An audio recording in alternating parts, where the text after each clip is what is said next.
পৈশাচিক কায়দায় এই লাশটা গুম করার উদ্দেশ্যে যাতে তার কোনো টুকরা কোনো দিন পাওয়া না যায় সেই জন্য তারা সিয়াম এবং জিহাদকে ব্যবহার করেছে এবং কাট আউট পদ্ধতি তারা সেখানে ব্যবহার করেছে যাতে কারো তথ্য কারো কাছে না থাকে। যেখানে আমাদের দেশের মানুষ আইন শৃঙ্খলায় উদ্বিগ্ন, যেখানে ইন্ডিয়ার পুলিশ উদ্বিগ্ন, সেখানে 16-17 তারিখেই তারা ভাঙ্গাতে বসে গাড়িতে বসে বাবু এবং কিলার শিমুল ভূঁইয়ার মিটিং, সেখান থেকে একজন নেতাকে টেলিফোন করা, আনার হত্যা মামলা যে ঘটনাটি ঘটেছে কলকাতার সঞ্জীবা গার্ডেনে, সেখানে কিন্তু আমাদের তদন্তকারী দল আমরা কিন্তু সেখানে গিয়েছি। আমরা সেখানে একজন আসামি গ্রেপ্তার আছে, সেই আসামির সাথে আমরা কথা বলেছি। আমরা ডিজিটাল যে এভিডেন্স সেটা আমরা কালেকশন করেছি। আমরা বিভিন্ন ঘটনাস্থল আমরা ভিজিট করেছি এবং তাকে ঠান্ডা মাথায় তারা যে তাকে হত্যা করেছে নৃশংসভাবে এবং পৈশাচিক কায়দায় এই লাশটা গুম করার উদ্দেশ্যে যাতে তার কোনো টুকরা কোনো দিন পাওয়া না যায় সেই জন্য তারা সিয়াম এবং জিহাদকে ব্যবহার করেছে এবং কাট আউট পদ্ধতি তারা সেখানে ব্যবহার করেছে যাতে কারো তথ্য কারো কাছে না থাকে। এবং সেই প্রেক্ষিতে যেখানে কোনো লোক জানে না বাংলাদেশে আমরা তার নিখোঁজ হয়েছে খবর পেয়েছি, ইন্ডিয়ান পুলিশ তার কোনো তথ্য পাচ্ছে না, সে মুহূর্তে আমরা বাংলাদেশে 3 জনকে আমরা গ্রেপ্তার করি। এর মধ্যে মূল যে ঘাতক কিলার শিমুল ভূঁইয়াকে আমরা যখন গ্রেপ্তার করি, তার সাথে তানবীর এবং সিলাস্তিকে আমরা নিয়ে এসেছি। তারা 3 জনও কিন্তু আদালতে 164 করেছে।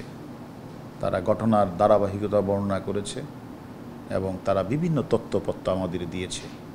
একদিকে তাদের 164 থেকে বিভিন্ন তথ্যপত্র নেওয়া, অন্যদিকে ইন্ডিয়ার মাটিতে গিয়ে আমরা ডিজিটাল এভিডেন্স কালেকশন করা এবং ইন্ডিয়া যে অপরাধী আছে তার সাথে কথা বলা, বিভিন্ন তথ্যপত্রের ধারাবাহিকতায় আমরা কিন্তু আরেকজন ব্যক্তি ঝিনাইদহ থেকে, তার নাম বাবু, তাকে আমরা নিয়ে আসি। নগদে 500 টাকা বা তার বেশি পেমেন্টে পেতে পারেন ঢাকায় জমিসহ 20 কোটি টাকার পুরস্কার। বাবুকে আমরা 7 দিনের রিমান্ডে আনি, কারণ আমরা যখন কাউকে নিয়ে আসি কিছু তথ্যপত্র তো আমাদের কাছে থাকেই, তার ধারাবাহিকতায় আমরা তাকে নিয়ে আসি এবং তাকে আমরা জিজ্ঞাসাবাদ করি এবং যে সে আমাদের কাছে অকপটে স্বীকার করেছেন যে সে আমাদের যে কাছে যে 164 করা মূল ঘাতক শিমুল ভূঁইয়া, তার সাথে সে কিন্তু ভাঙ্গাতে মিটিং করেছেন এবং সেখানে তিনি ছবি দেখিয়েছেন, মৃত ব্যক্তির ছবি দেখিয়েছেন। এবং পরবর্তী পর্যায়ে আমরা বাবুকে যখন জিজ্ঞাসাবাদ করলাম যে আপনি ছবিটা কাকে কাকে দেখিয়েছেন, সে আরেকজন নেতার কথা বলেছেন। সে তার মোবাইলগুলি কোথায়, সেও বলেছেন আমার আরেকজন নেতার কাছে আমার মোবাইল।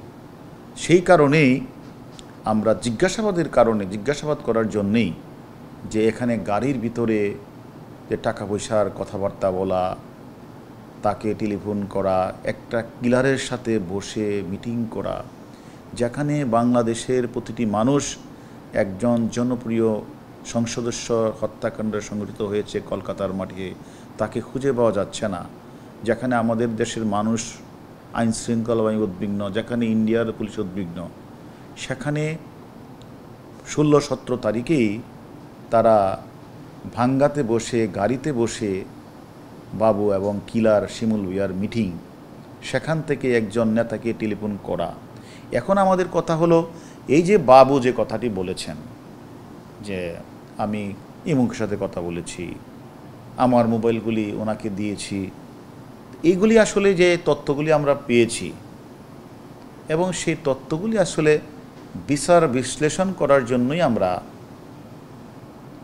এইগুলির সঠিকতা আছে কি না এগুলি জিজ্ঞাসাবাদ করার জন্যই মূলত আমাদের জিজ্ঞাসাবাদের জন্য আমাদের ঝিনাইদহের আওয়ামী লীগ নেতা মিন্টু সাহেবকে ডেকেছেন। মিন্টুর কাছে এই তথ্যগুলি জানতে চাইবেন। আমরা যদি আমাদের আয়ু যদি এই তত্ত্বগুলি জানতে চাইতে গিয়ে যদি উনি সদুত্তর দিতে পারেন তা উনি চলে যাবেন। আর যদি আয়ুর কাছে এই কোনোটারই সদুত্তর দিতে না পারেন, আমাদের ইনভেস্টিগেশন অফিসার তার তদন্তের ধারাবাহিকতায় উনি যা করার সেটাই করবেন।